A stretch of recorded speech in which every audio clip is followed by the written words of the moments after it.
बिस्मिल्लाहिर्रहमानिर्रहीम। अल्लाहुम्मा इन्नी अस्अलुका इल्मन नाफिया।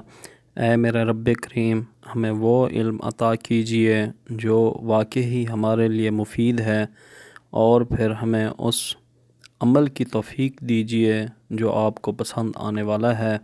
हमें इतना इल्म और अमल हासिल करने के बाद हमें इतराने वाला ना बनाइए, हमें ख़ुद से डरने वाला बनाइए।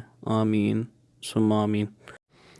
अस्सलामु अलैकुम मेरे अज़ीज़ तलबा तालबात। आज हम करेंगे चचा के नाम ख़त, बीमार पुरसी और चच्ची की बीमारी पर तशवीर ज़हर करना। मतलब कि आपकी चच्ची जान की तबीयत ख़राब है तो इस हवाले से आपने अपने चचा जान को ख़त लिखना है और ये तशवीर ज़हर करनी है कि आपको उनकी फ़िक्र है। कमरा इम्तिहान 3 नवंबर 2021। मोहतरम चचा जान, अस्सलामु अलैकुम। शायद आपने ख़त ना लिखने की कसम खा रखी है।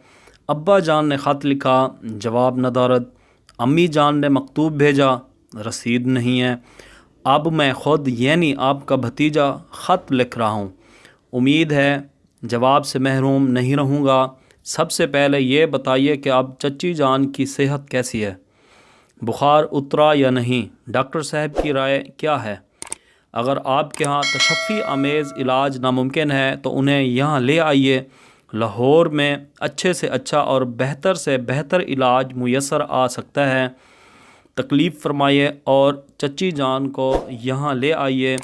दिसंबर आ रहा है, मौसम सरमा की तातीलात ला रहा है। मैं हाज़िर होने की कोशिश करूँगा। अगर इफ्तिखार भाई आ जाएँ तो बहुत अच्छा हो। लाहौर की सैर करेंगे और मिलकर पढ़ेंगे। मैं उन्हें भी ख़त लिख रहा हूँ। चच्ची जान की खिदमत में मेरा सलाम अर्ज़ कर दें। ज़्यादा अदाब, आपका भतीजा सीन शीन स्वाद। मेरे अज़ीज़ तलबा तालबात, आज का हमारा ख़त यहीं पर ख़त्म हुआ। इंशाअल्लाह हम मिलेंगे अगले ख़त में। अल्लाह हाफ़िज़।